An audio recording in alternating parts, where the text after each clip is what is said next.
o wilo iau ngā luenga, malou tinga, malou ono sai, ina ua e le la vatia i e ua leanga. Ua e tofo fo i e ua fai mai o apostolo i lato, ai le ai lava. Ua e ilo fo i o tangata pepelo i lato. Ua ia te oe fo i le ono sai. Ua e tau tinga o no lo ingoa, e le i faa vai lava. Aua o iloa se mea ia te oe. Ona ua e tu ua lo urua i alofa. O le nei, ia e manatua le mea e pa u mai ai. Ma ia e salamo. Ma e whaia au urua i purangenga. A whaie le ai.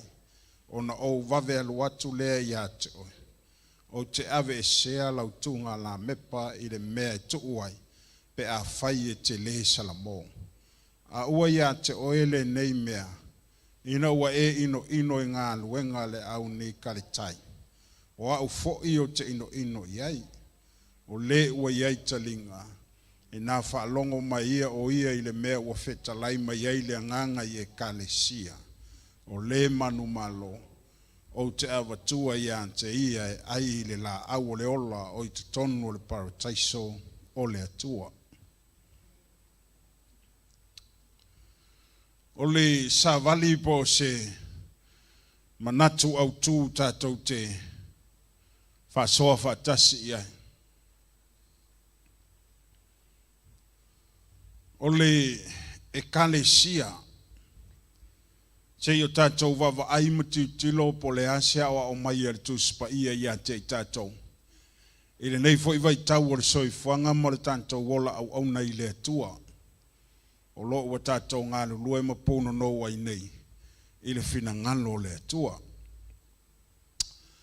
Po seisi fo i fesili fo i le ia te oe. Po whape i mai le tātou ola AUAUNA. Po o le lei mea uma. Po manuia mea uma. Ai po le afo i sau nofo o e ia ma fetu na i le tua inga la sanga wa yailo wola au AUAUNA i le tua. Po alu i luma, po tu mau, po aluanga i tua. Po le halava le tua inga fetu inga mani mafau faunga. E peia taifa penale winga o le tato mata upu le neitai au. O se toe fa manatu mai la fionga le tua. Ona o lo maita wina i le tusi sa tātou whaita wina. E le ai lava se kalesia i le lei ma ato atoa san au nanga i le atua. Amene. A tātou tilo mo tātou vava ai ai. Whai maitala la fionga le ali i. Ua ave le tusi le angelu i le kalesia i Efeso. O le te tele i o mea nai whairo mai e le tuspa ia. Ua pasi e risu e ngā Efeso. Amene. Tua i pasi ma mao su e ngā Efeso mai le tele o mea nai tau mai nā e le tuspa ia. Whai mai wa o i loa iau ngā luenga ma lou ti ngā. Ma lou ono sa. O lono winga. O le ti ngā haita tau yu tono ngā luenga le atua. E le aise mea o ela ili sila le atua i lou ti ngā. Aleluia. O tātou ti ngā mo tātou ono sai tu tono ngā luenga le atua. E iei te mi tātou te manatu i fuai. Ua le manatu mai le atua ia tātou ma le tātou ngā luenga. Amene. Au lewa whailo manino e le tala le angelu. Whai mai le atua i le angelu. Whai le kale sianga o leo te iloa le leilo latou ti ngā. O leo te malama ilo latou ongusai. Amene. E uila ina pasi le kale sia e Efeso mai le tele o ti ngā ma whainga tāna ui ai. Ai le mea la e misi e sila mai le atua. O lai lape ai le au nanga le kalesia. Aleluia. O isi fo ila taimi. O lea mai le tusi whaatatau le kalesia ia I tātou, e AUAUNA I tātou, o na oisi teimi tātou te mawau whau. E le ai lewa sau se I to tono ngā luenga. E le ai sau wha le tonu, e le ai se mea o la pela o AUAUNA I le atua. Amene. Ai o le mea mauti noa leo wha iloa le tusi pa ia. E le ai se kalesia I lalo le lale nei. Ua se lau pasene sona le lei ma sona ato atoa. Aleluia. E kau ke fiu fo Yesu e lalo le lale ngai se kalesia. Ua matua I se lau pasene lona ato atoa. Aleluia. E le hei ma se kalesia. Leanga fo ye o tatou. O le tatou te AUAUNA I pei o le tala Paulo I le kalesia o I Korinito. O le tātou te AUAUNA whaale atoa. O le tātou te perfecta whaale atoa. O le tātou te tautala I ngangana ese whaale atoa. A wha mei tala Paulo, e iei le taimi, e mafuta ai tātou ma le atoa toa o mea oma. Aleluia. O le atoa toa la lea, o lele isa o Yesu la, e iei le taimi, e mafuta ai le mea whaale atoa, ma le mea atoa toa. O na whai meileo Paulo, o na whaale o ngā ina la ia lea, o le mea whaale atoa. O le kalesia. O le tangata. Aleluia. O na whai o isi taimi tātou te perfectai, o isi taimi e perfecta mai tangata, e whau mai o na mawhauwhaunga. Praise the Lord. E leo se mea mai le anganga o le atua, au a tele na whau I mawhauwhaunga, le tele o perfectanga tangata.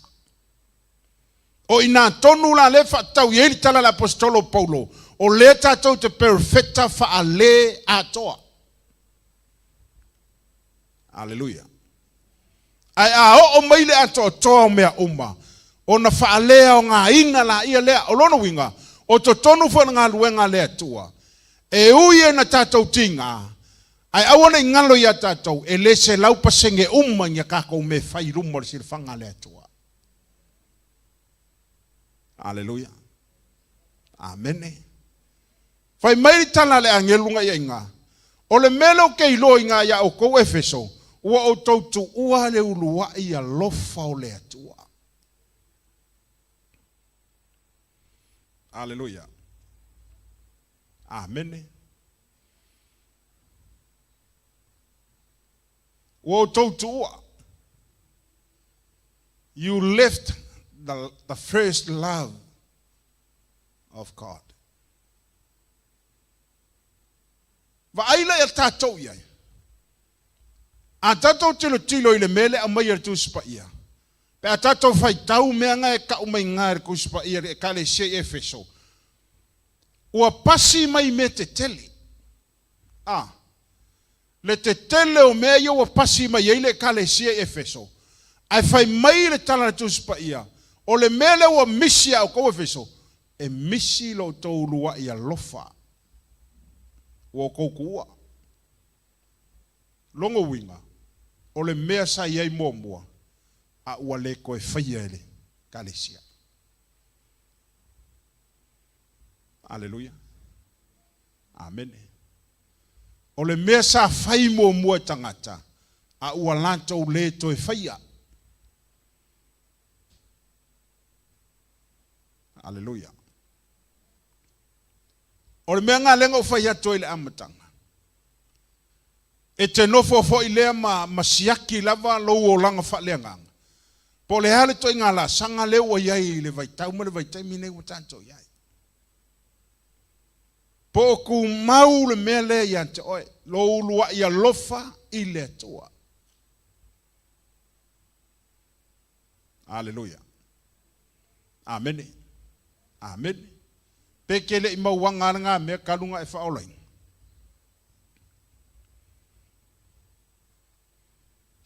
Aleluia. O ngā o lesi fo I e ua levanga loko. A ngā kele I loa le me ka o le lua I alofa I le atua. Praise the Lord. Lele fai mai le tala tusi pa ia.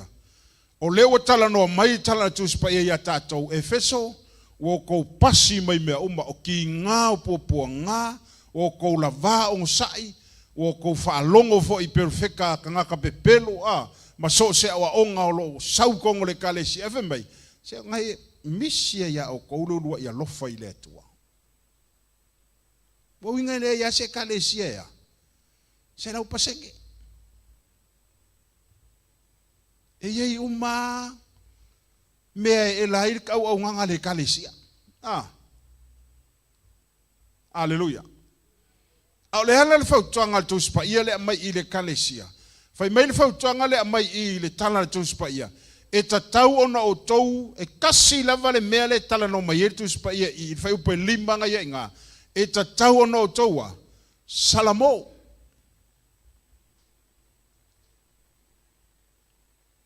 Se fai kau mai fai upe lima. Ia e mana tua le mea na e pa u mai ai. Ma ia e salamo, ma e whaia urua i ngā luenga, a whaia le ai, ona o vave aluatu le i ante oe, o te ave e sea lau tuunga la mepa i le mea tuu ai, pe a whaia te le salamo. Kasia le awala le tala no mai eri tuspa ia, e ka lia i le atua le tangata, ole loto sala mo. Aleluia. Fai mai tana tuspa ia. Ia tātou toi fo i atu i le atua ma le lotoa. Salamo. O le nei ia e mana tua le mea na e pa u mai ai ia e salamo. Maurua i ngā luenga.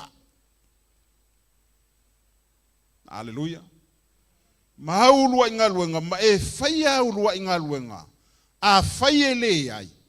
Ona ova vai e se ina leo oe mai lea. Le tuu ngā la mepa. O le upu ngai sau i ngā o le salamo. E mo mia nai tātou lea. Le salamo. Nā le paule nā o le awala e ta lia hai tātou e le atua. O le salamo. Aleluia. Ina ia tātou toi fo i e whaia tātoua. Ulua i ngā luenga.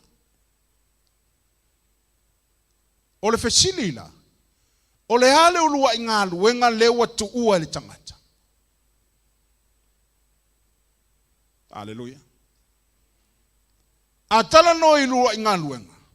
E tala no i le ulua i teimina e talia i na ai e su e fai malima whaola i lo olanga. O le teimile nā, sa tupu e heilo fia malo oli e te whaia so se mea i le finangalo le atua. Amene. Pe ma mao le me whaiai, e ke su e awala e ke fia o iai. Aleluia. O nei atunu, ua whaingo fie mea uma waile, se savali iai. A o leo langa i sa moa sa a mata mai i leo langa whaola ina. O le meanga sa whai. I le ulua i teimi ma le ulua i aso. Wa tutupu moe fau o le ola au auna i le atua. Oka se fia sa iai. Ma le nau. E au auna i le atua i so se mea. Amene. Pe ma mao le me whai ai le au kuspa ia po fea. A le aisa ka vale, sa vale. E la. Ta umai le fon talo le ale te me le fon kalo le vaveao, po le ar kai me le po, e tu ilunga halu le fon kalo. Aleluia. Ta umai le ngā luenga fa, o le tala nol tu spa ia, i meo ngā luenga fa le nganga, ua tu ua ele tangata. Aleluia. O ngā luenga, o uruwai ngā luenga fa le nganga, sa e fia e fai le taimi o lou faola ina. Le taimi fatoa e talia Yesu, o ngā luenga tonu lavana, le tala no haitu spa ia, ua tu ua le tangata lona o lua ia lofa i le atua. Amene. Amene. o lono winga a faile ke menga fakwai a faile le ke fikar kai minge le wa ngofo mai mafofo ngai wa kele a mesa o mai faie lo kai mo lo fa lo inga wo le ko faie kai minge wo le ko fia ka kalo wa sea ka kalo sea anga pongi sai longa faise por kala mele loko anga pongi fa ko ai lo anga pongi wa sea fai causa kuspa ia wa sea yeso kai me mafuka ile kwa ma fai taule tuspa ia i to tonu lo lava ainga aleluia o vaenga ia fa le nganga le tala no ma yele a ngelu le kalesia efeso wo ko pasi mai mekekele a wo ko ku ua le me piko sili o fia yele kwa amen fai mai le tala ale kuspa ia nga fa mai a fai o le wa vakula o nga ko fa mai ia o tou salamo ma ko e fo ia ko fai ulua inga luenga sa auto fia. Aleluia. O ala ulua inga luenga sa fai. O mea ia nga a maka mai irka ko wola fa leanganga. O le fonka kalo le vaveo. O le loko o le ainga le vaveo. O le loko o le ainga le afiafi. O fai kau o le kuspa ia ilumo le fanga. O le fai o le aso anga pongi ma le ainga. Aleluia. O le mele wa iai vai kai miringei. Wa kele le pisi o tangata i mea o le tino. A kako kilo le vai kai miringei. Wa kausu e su e hava ngole loku. I kai mia vanoa o tangata. Aleluia. Wa kausu e hava ngoa mea whale nganga. Se i hava ngole le tangata. On fatu a whailea. Praise the Lord. Amen. Awale hei se me ka o se loko foi lea ile tangata. E nauna wai e so elo na vanoa i mea whale nganga. Alleluia. Amen. Ole mele na lewa ye. Praise the Lord. Ole tele lau por kalame mo fuanga whale nganga. Foi le to tono le kalesia. E le mo le lei mo le fai au. Ai mo le lei o tangata o le kalesia.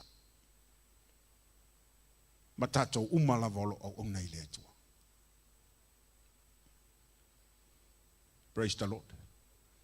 O lele wa toi fa manatu maile al tuspa ia. A fai wa tatou tu ua le mele na. Fai maitala tuspa ia kako koe fo ia ile mea sa kako a makama ia. Aleluia. Kako koe fo ia fai kakalo. Tatou toi fo ia fai le angapongi. Tatou toi fo ia e fai mafukanga i kokongo kako ainga. A fai wale koe la ngonga le peso le loko i kongolo wa inga le fiafi. Lewa koe fa mangaku le fionga le kua. Koe fo ia fai. Aleluia.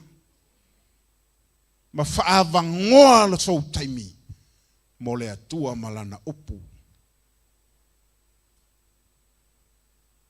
A umare vai aso.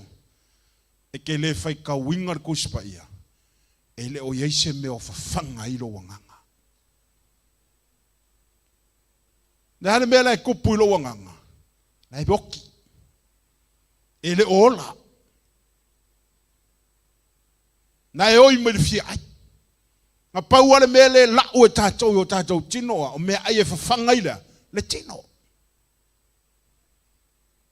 E ai mamoe mea la songa fua kau le sia sao ai mamoe. Au ngā mea uma. E le ai ma se mea tasi au ngā ila. Ile a nganga. Aleluia. E au ngā ile kingo. Ai pau ale o le mea au ngā ile a nganga. O le upo le atua. A umana le vai aso ile fai ka wingar kuspa ia kako. Ua oi ale a nganga o kako. Aleluia. Pei no fai atu. Foi le wa kau fika uma me whalenganga.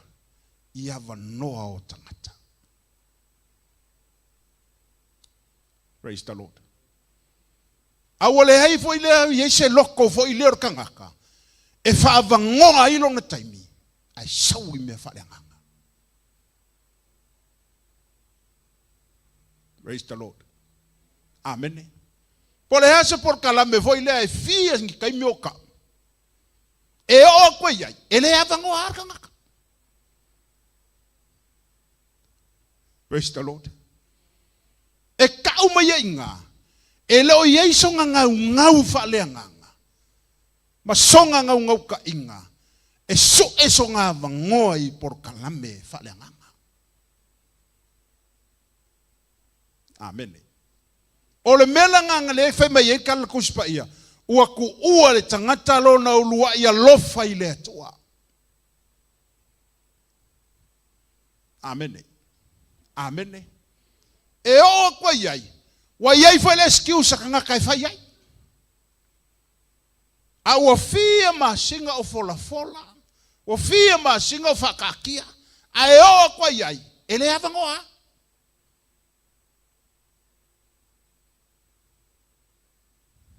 Aleluia.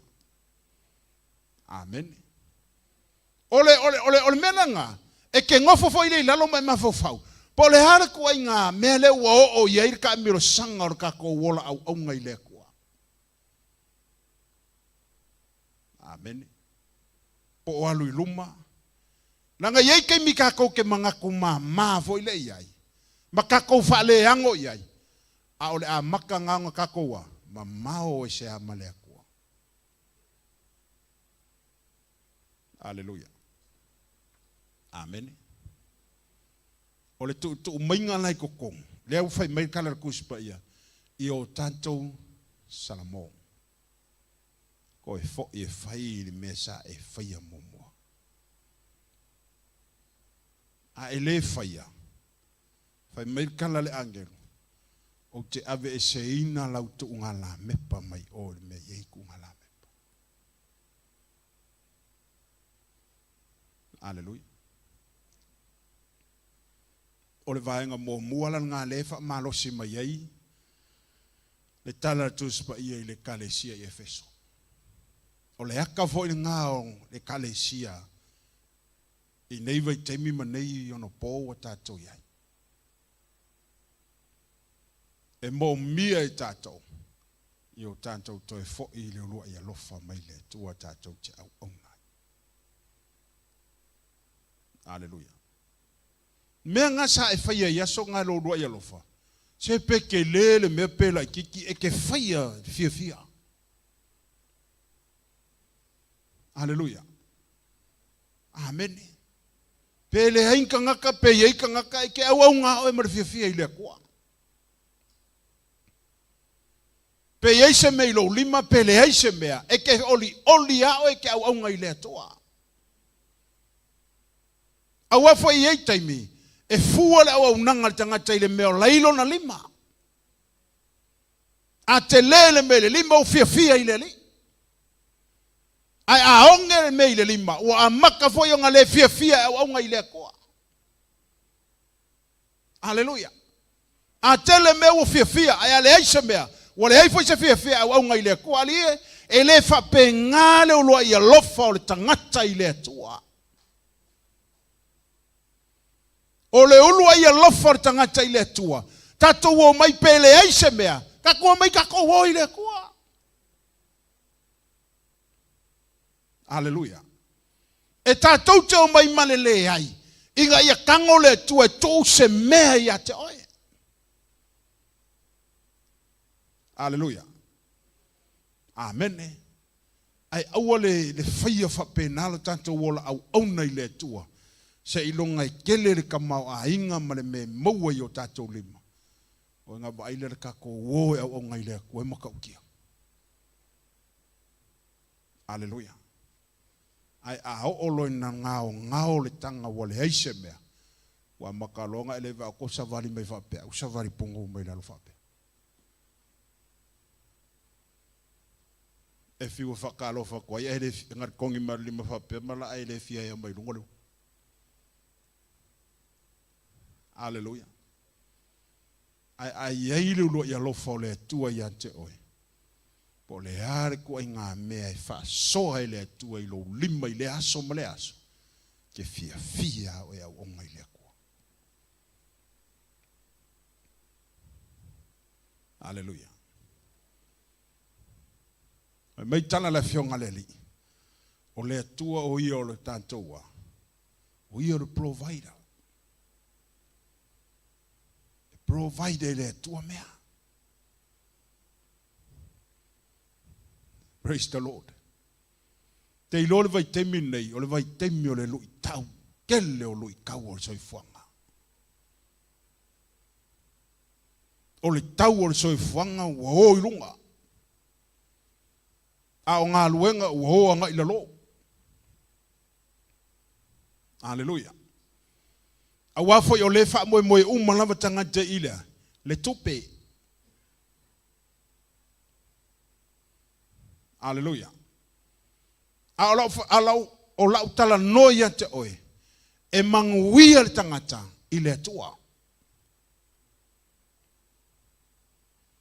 Hallelujah.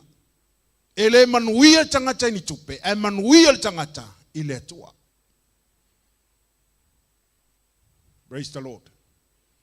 A o ina sa o le anganga tātou te au auna i le atua, e manguia, o le anganga o whakawhapenga, e manguia tangata i le atua, a o ina nofo Yesu i tonu ia te oe, pe kupe, pe le kupe, ke manguia, ke fia. Hallelujah. A wa o tangata e tua i le tupe, e o lo langa i le hai se kupe i longa lima, le hai lo se fia. Hallelujah. Ai a fai e ngofo Yesu ko kongu ia ke kako. Mo tatou whaalango i le tua pe fai mai tala tu spaia. E malaia le tangata e wha moe le tangata. E manuia le tangata ia. Whaalango i le tua. He is the source. He is a provider. Hallelujah. Fai mai a o loo watua na te wha atoa ia te oe mea uma. E tusa marita mau a inga o loo iai. O loo ia ke riso Yesu. Hallelujah. Amen. Lono winga.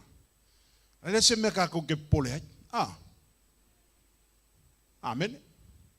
Kako fa moe ma fa lango i le tua. A fai walu ese le ulua ia lofa o le tua mai to tonu ia te tato. Lewo to e wha manatu le fionga leli. Kako koe fo ia ia. Hallelujah.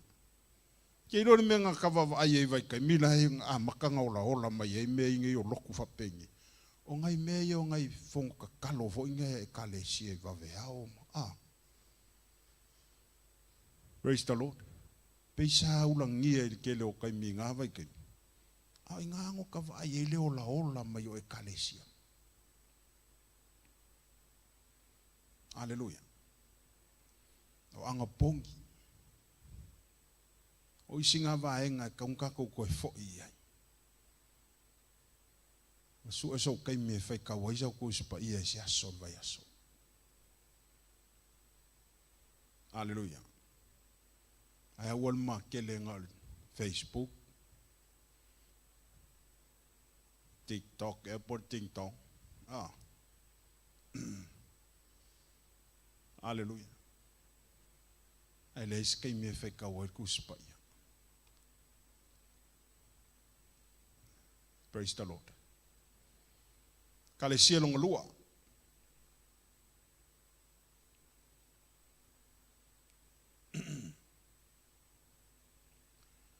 Tātou te mau ele. Whai upo e walu anga i lalo.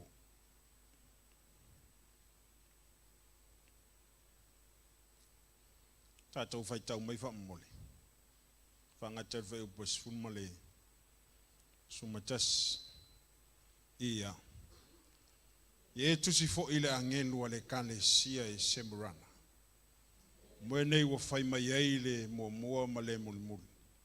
o le na oti au ola mai. Wa oilo iau ngā luenga malo pōpuanga. A ua e tamau a inga. Ma le upu fai a e ua fai mai e o iu taia i lato. Ai lea i lava. A o le sunako o sa tani i lato. A ua lava i te fefe i mea o le ngā ti ngā ai. Fauta, o le atu ina atu ia o tou o le ti a polo i le whare poipoi. Ina ia tofo ina ai o tou. E pō ngā fulu fo i e pōpua ngā ti ai o tou. Ia e wha maoni se ia o i le oti. O no ua watu le ia o e le pale o le ola.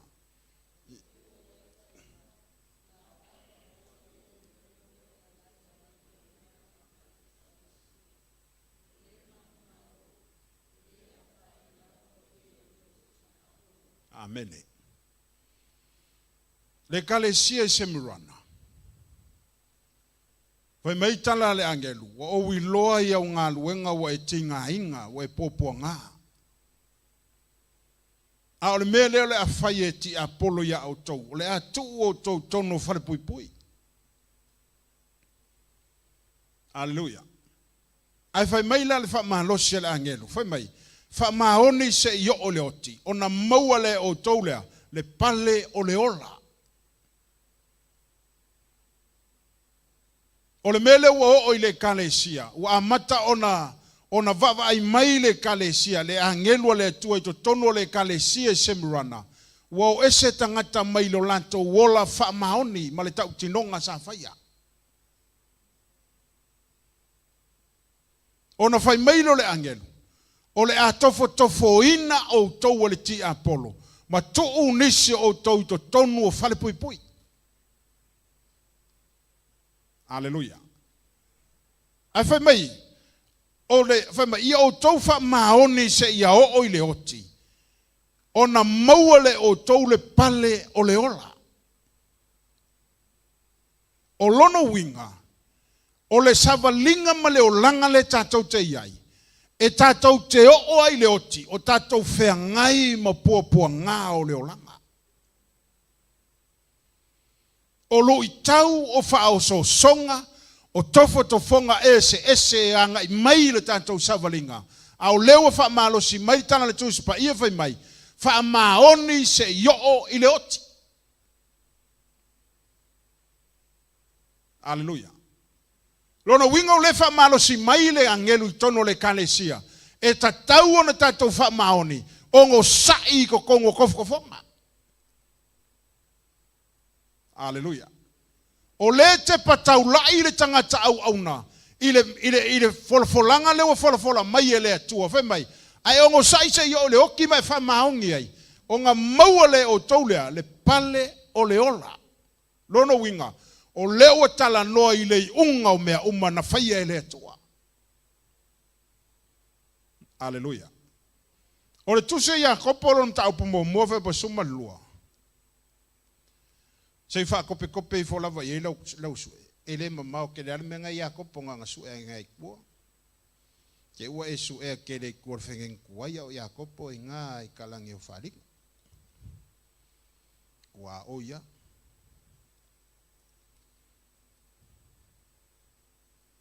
mumura ia kopo non foi po suma lua a fe mo foi tau mai ia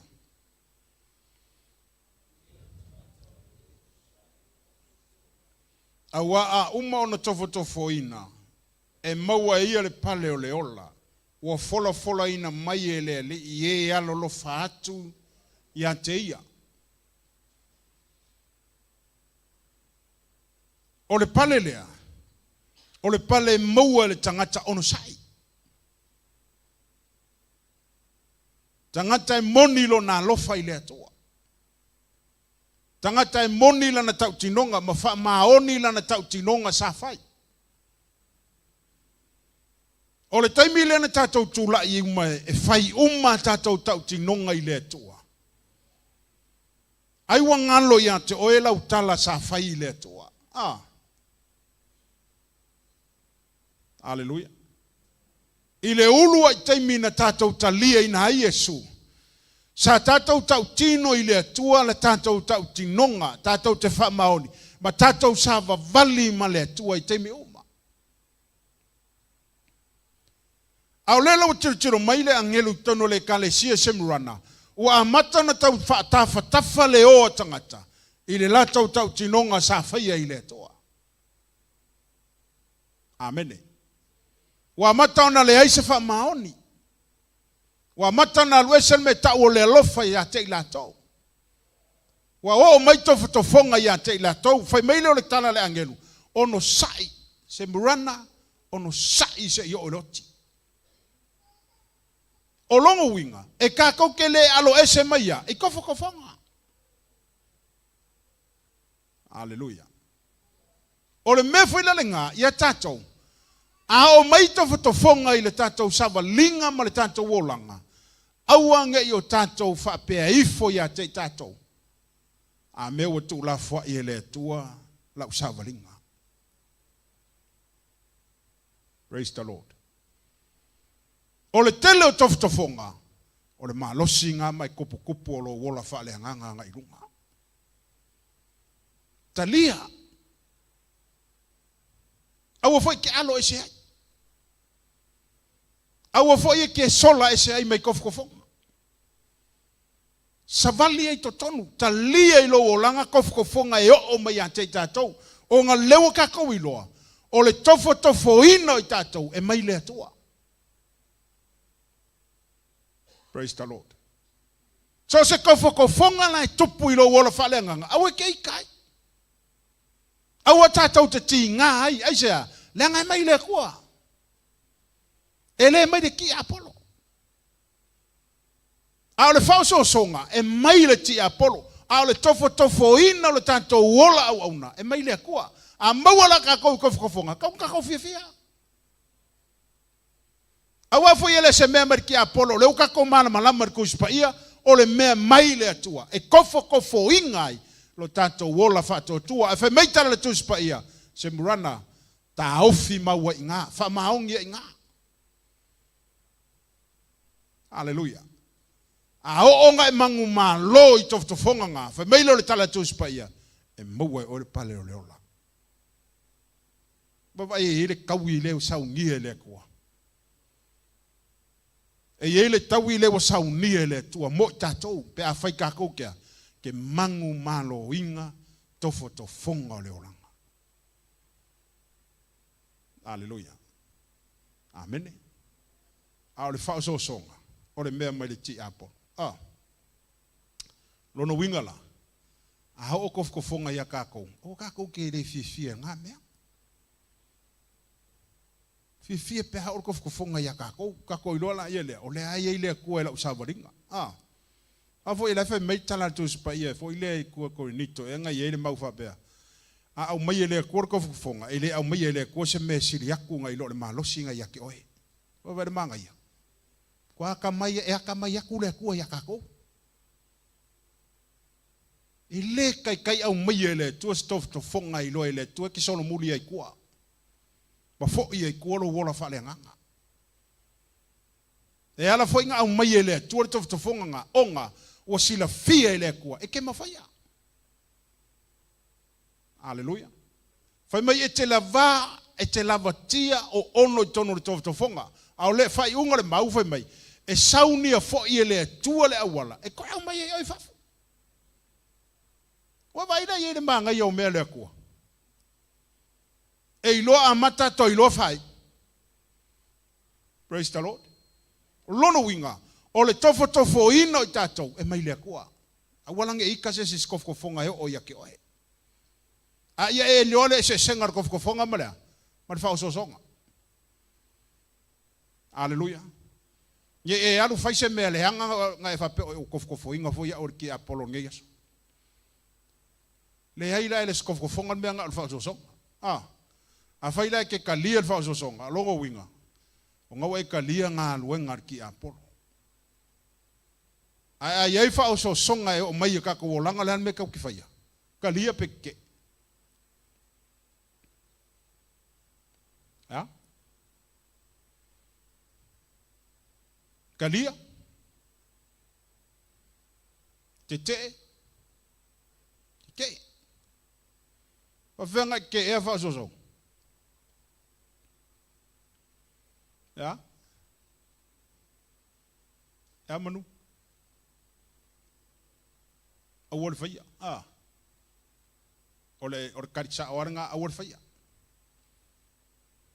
Amen. Almele yei pe ye ke le aku whaososonga ngai lo kofonga. Esa. Praise the Lord. Se kalango mai se oloi mea e whai e fia kama mawha mai lo malau sau whai. Praise the Lord. Ao oeres ka ngā kao ngai whai a ingai whaososonga ia so uma. Praise the Lord. Hallelujah.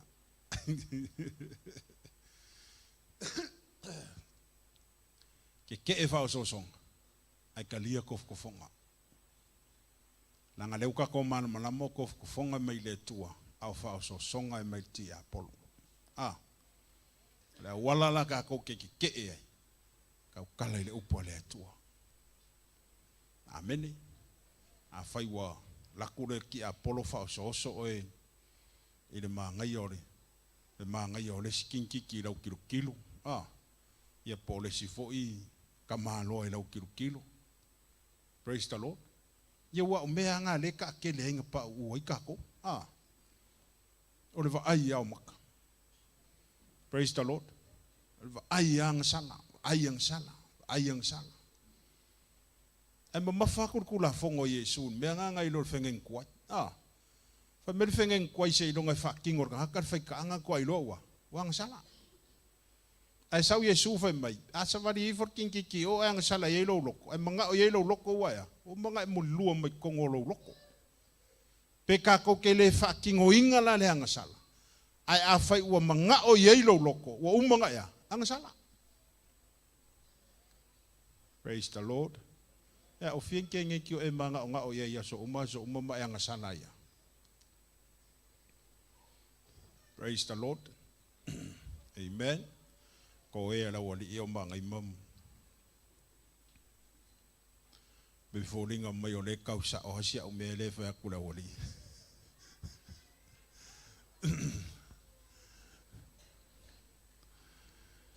Kale sia long kodu. O mai kong awa umaloa ia o mai. Kale sia long kolu le kale sia per kamo.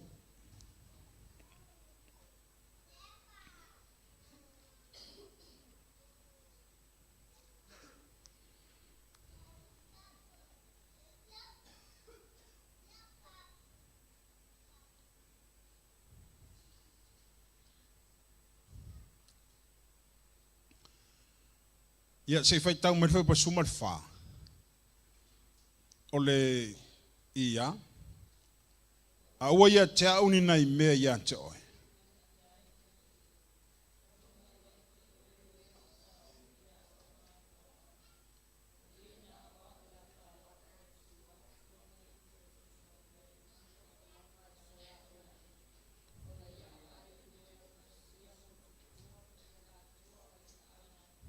Amen. Ia, ka whinga ngā maka le whēru whangi ka ko whaika.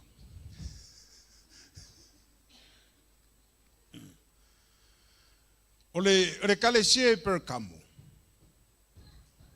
Whai mail tala la whionga leli. Ua a matau na tau suai tangata. Mai tau mai foi tanto i tu al whengenga tuai, ngā mai le tala i nā e whengenga tuai. Tu se nu mero na tau pe lo sumal whā. Alon whai po sifurua ngai sumal lima. O lo iei tala wha pēr na wha tau e, na wha tonu e pā lako i e pala amo. E alu e whetu u le nu o le atua o Israel. Amen. Ai alu atu pala amo le whetu u o le nu. Ai whaatolu na whaamanuia pala amo ia Israel. Amen. O le mena lea mai i e le whionga le tua ia palako. O le anganga le se ia palako i ona taimilina. O le anganga o le tau whai ma le whetuu i le nuu o le atua. Na le tau nuu la le mea samana o iei palako. Ona walu atu pala amo. Sui a toa e pala amo le. le whaatonunga pālako sa whai anteia, e alu e kau whai a Israelu, e alu e whetuu ia Israelu, ma alu e whaamalaia ia Israelu. Aleluia. E alu atu pala amo i o, whai meitala le tuspa ia, whaatolu na whaamanuia ia pala amo, i lunga o le nuu o Israelu. O lele a mai e tala tuspa ia, wai loe le angelu, le anganga le sai a palako, le waka amilo i kokongo le kale siefea. Pero kamo, le anganga le anganga le tau fai, le anganga o le fetu, le anganga o upu vale. De wai to tonu o le kale sia. E uia la nga le lei mea umalava, au leilo mai le angelu, o le anganga fa pe kokongo le kale sia per kamo. Aleluia. O mai kokongo. O mai.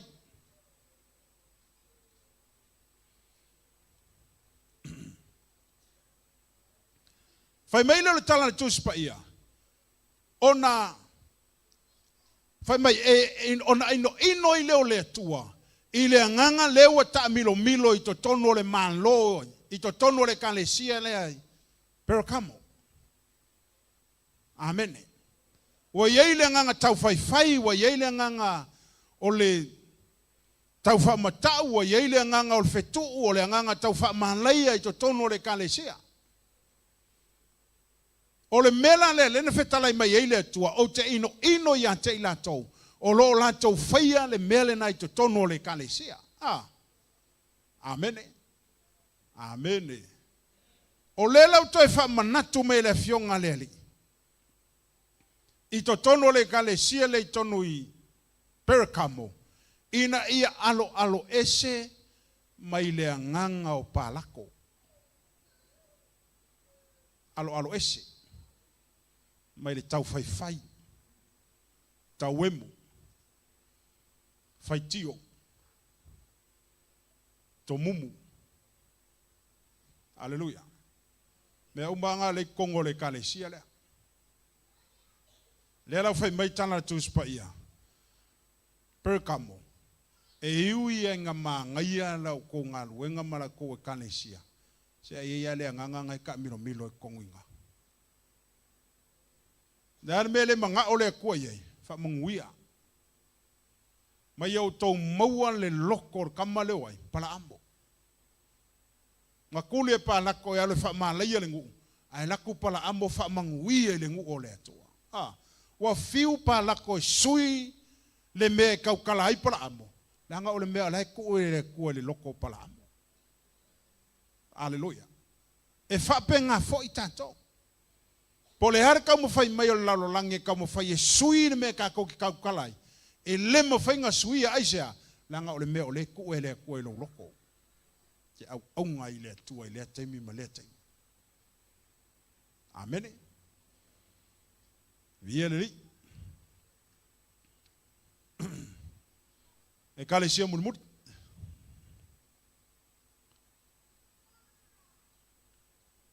E whai e kalesia ngai ngā. Kalesia i 𝚟𝚑𝚎𝚘. Ke mauar whai upai luas fut. Whai tau mai whai upai luas fut. Wha mole lava. Ia.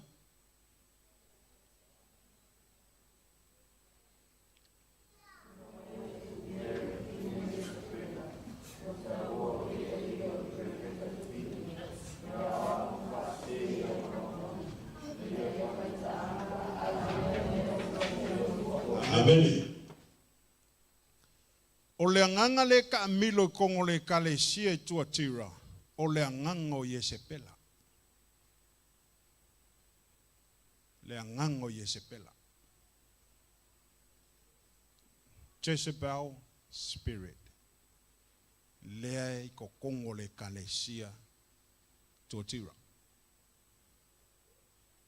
O fiu le kalesia la lafi le kua.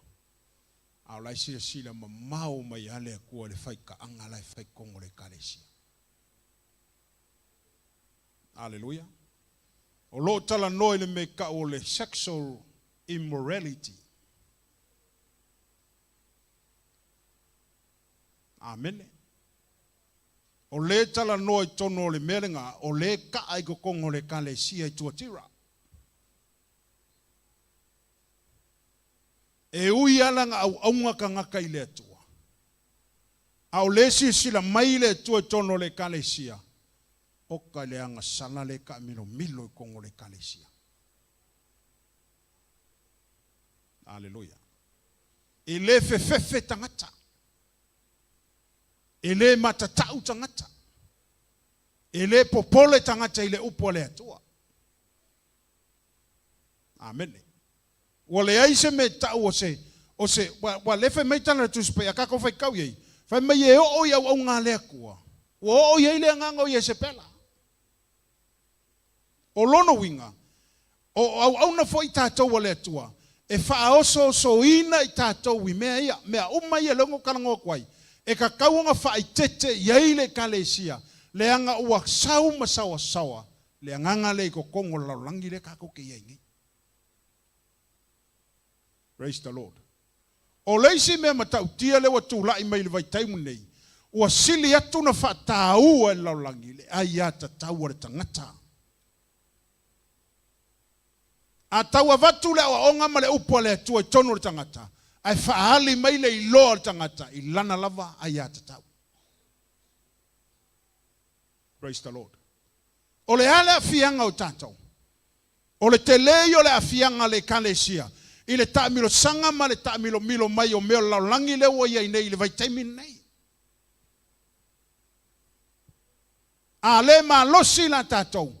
E o ina le 𝚗𝚙𝚢𝚘 ma tu lei me fa le anganga I to tono le 𝚗𝚙𝚢 o le mea moni lava ia o leisi 5 tausanga o lumangai wa le iloa le 𝚗𝚙𝚢 wa leisi leo. Aleluia. A tātou o le malo neu ni sila tātou te nofo ai ua tele tu la fono fa te moni ua pasi el malo. Praise the Lord. Amen. Amen. Fataua, fatanga le tutu o le teine le awala tulou. Ele se upo e vane ai upo le tato fa malama ai au ngā mea e sa I kuspaia. Ma lofo ngengi usila, mo talaina fatanga fa ipo tama ma le tama, ma le teine. La ua umang fa kula fongo. Aleluia. A sisila tātou tono le fionga le atua. O le arko I ngā o mai kuspaia ia tātou. O le awa onga le tuspaia e sa. E le ma whainga whaia se mea whapenga. A o le ala le mele ua kupu. Wa sili aku ngā mā losi le ai ata tau o le tangata. Ngā I lo le pule le atua na whaia I mea uma. Aleluia. A whaia whai mai le atua sa. Sa. A le ana mele o whai. O sili aku le pule ka ngaka, ngai lo le pule le tuang whaia. Aleluia. E ka kaulanga o inga ka kou whangau I mea ia. Inga I o lantou malama. O le anganga o iese pela, le ka milo I ko kongo laulangi le ka kou ke iai. Ma to tono o le 𝚗𝚙𝚢𝚘𝚎. Amen. Amen. Awara de pisa o kou, awara ko e o kou le whaika kwaonga. Fa longo le mai e poko.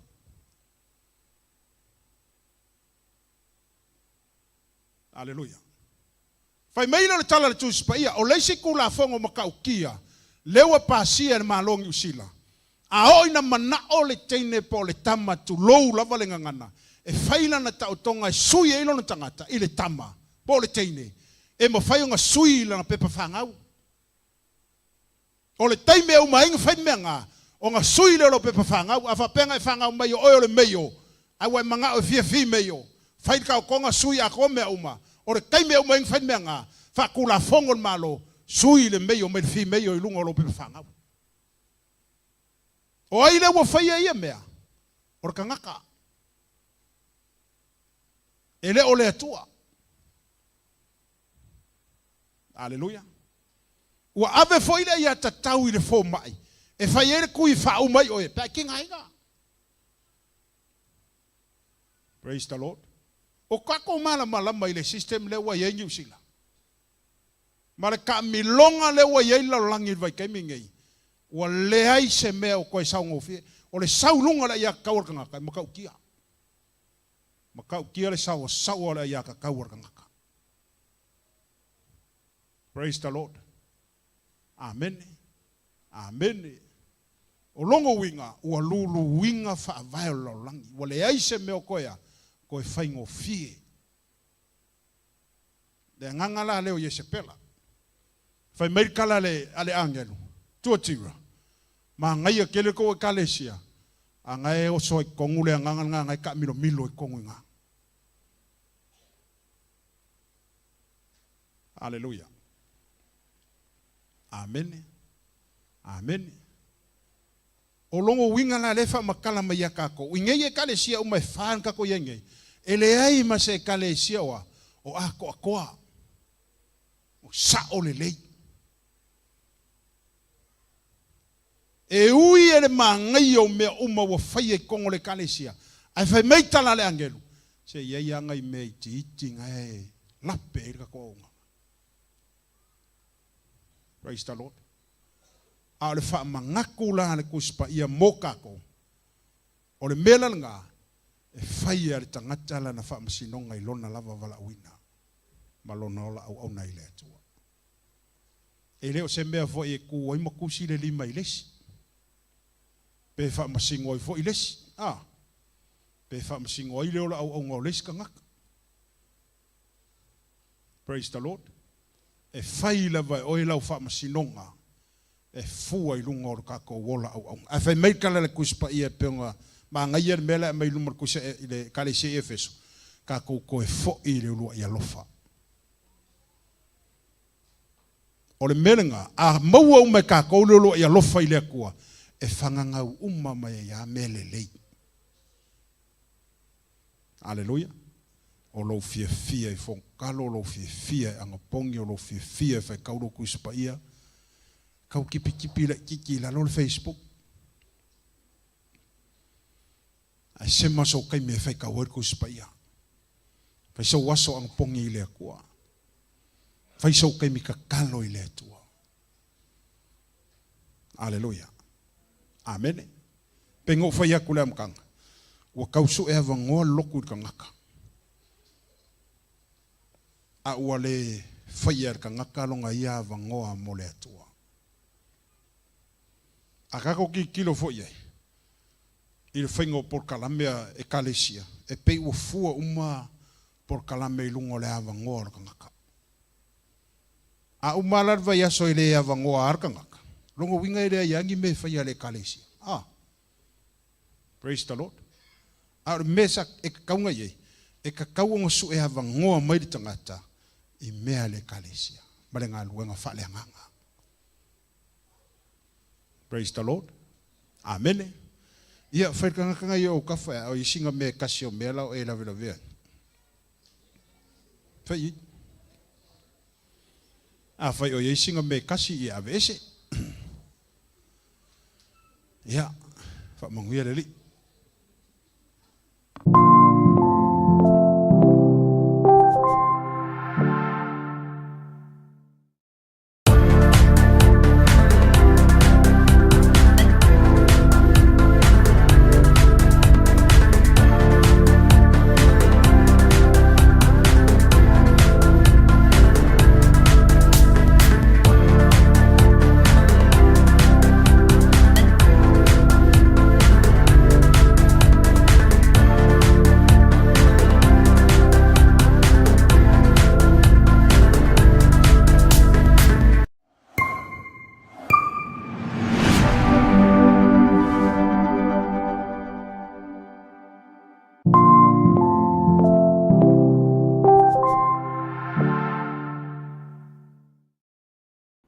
Patalo fatu I lau mai oanga sa moa nei tu lau le aso.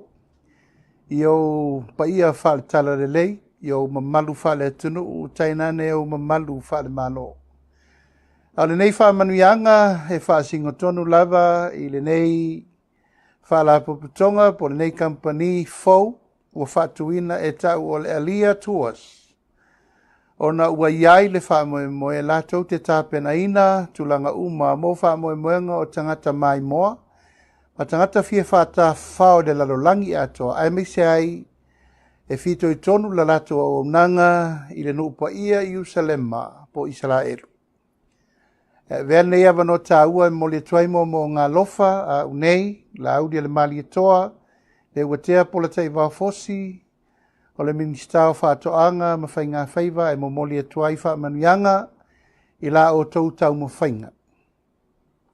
O Yerusalema, po le nuupa ia o Israelu, o le nuu o le atua, mao I e tau nuu ma I ai tuli ingo le lalolangi I le tala whasolopito. Ma o te matua I o lango ina la o tau tau mo whainga. Ina ia manuia, ma maua I lato uma o eo la malanga siasi ma malanga mai moa I le nuupa ia. Wha matalanga uma ma mai moanga ese o lo tusia uma I le tusi pa ia. E wha mautu ina ai lo tātou taritonunga, ai maise lo tātou wha tua. I le tau langa ma le wha o la tanga na saunia e Yesu Keriso mo tātou. Le auto sila umai vaenga ese o le nupa ia Yerusalema. E pei ona o moli mawina ina ua o wa siasi fo iai I le tausanga. Ta si vaiva ma le tausanga luafe.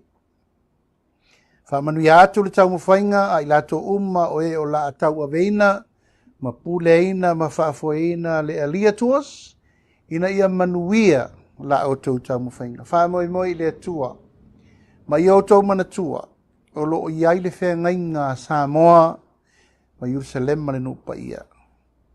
Whea ngainga le atua o te whamanuia, ia I lato o e whamanuia I lo nu. Mai o te whaamalaia fo ia I lato o e whetu I lonu. Yerusalema I o I mata o le tua I le larolangi nei. O le nuu fola ina na fola I le tua.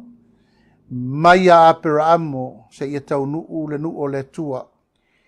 Ina ua malanga I lato na whaatau nuu ina le malanga I kanana. Ia manuia lo tau whaamoe alia tuas. Ma ia lo fangia le tua ia whaatau nuu fofanga uma. Wa utou tape nanga ina I le nei au nanga tāua. Whamanuia le tua, soifua mai manuia. Greetings and talofa to you all, our distinguished guests, ladies and gentlemen. I wish to convey my sincerely appreciation and my blessing to the Aliyah tours for such a great initiative to start this tour company to accommodate all the people that wish to visit the Holy Land of Jerusalem in Israel. Jerusalem in Israel is the land of God on earth. That is where all the history is written and all the history will revive in future when Jesus, our Savior, will come back. I wish to congratulate the Aliyah tours and the people involved, the management, the administrators, and wish you the very best for all the plans and preparation that will guide and look after each and everyone that will wish to travel to Jerusalem. I have been witnesses myself in 1999 and 2000 year when I visit Jerusalem. It's unbelievable. It's heaven on earth, where all the sites, the scriptures that is written in the Bible and the history and the present and the future, this is the land of promise that God has been offering to us. And it brings back all the strengthening of our hearts and our soul and our faith in Christian in this world where we're living in. I wish you the very best, Aliyah tours, and my only advice is to trust the Lord with all the plans that we are just about to deliver for all the people that we wish to travel to the Holy Land. God bless you all. God bless. To all our friends in New Zealand, Australia and the islands, I have good news for you. Aliyah Tours is open in your region, headed by Timo Williams. The whole idea is to bring Christian groups from your region, churches, leaders, worship leaders to come here to the land of the Bible, to be encouraged, to walk where things really happen, to taste and to touch the miracle that God has done with the people of Israel. I want to encourage you to be in touch with Aliyah Tours so they can organize your next tour to the land of the Bible. And I hope, like we say in Hebrew, Bashana Haba B'Yerushalayim. See you next year in Jerusalem. Thank you, Timo, for all your hard work. To you guys, let us come up to the house of the Lord in Jerusalem. Shalom to the beautiful people of Samoa. My name is David 𝚘𝚘𝚙𝚢𝚘𝚘, and I'm a tour guide here in Israel. I'm in the Valley of Jezreel right now on Mount Carmel. And it's been a pleasure working several times already with Brother Timo. And I look forward to work again with him and the beautiful groups that he brings. Really nice people that are a blessing to us, to this country. And I have a wonderful time going through the country and sharing and learning about all the different important things that happened over here, and being part of the amazing groups that he organizes. So I just want to bless Timo and send him my regards, and to tell everybody that is considering coming to the Holy Land, to tell you that Timo is really the best option. All the best. I have taken 2 tours of Israel with Pastor Timo in 2013 and in 2016. What I like about the tours with Pastor Timo, the tours of Israel, is his intimate knowledge of the land of Israel, his passion for the people, and his passion for the land. He's a great Bible teacher, and he was able to explain clearly the events of the Bible that occurred at the various locations we visited. One of my favorite memorable experience of Israel was in Jerusalem, walking up the hill Via Dolorosa Street and imagining Jesus carrying the cross up the hill to be crucified. We were so emotional that day. It's beautiful. It was beautiful to experience Jerusalem that way. I highly recommend the tours of Israel with Pastor Timo, and I look forward to joining one of his tours in the near future.